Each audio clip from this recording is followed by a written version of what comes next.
আসসালামু আলাইকুম। আজকের এই ভিডিওতে আপনাদের সকলকে স্বাগতম। তো আজকের এই ভিডিওতে আমরা দেখব কিভাবে একটি সফটওয়্যার পিসি থেকে আনইনস্টল করতে হয়। তো চলুন সেটা দেখে আসি।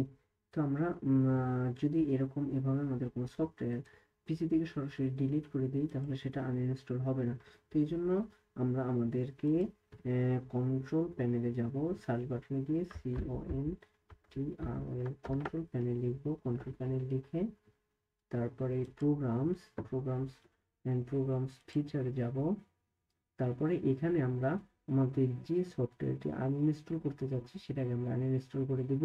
তো এখানে আমরা ওই যে অ্যাড গুরু এটাকে আনইনস্টল করতে যাচ্ছি।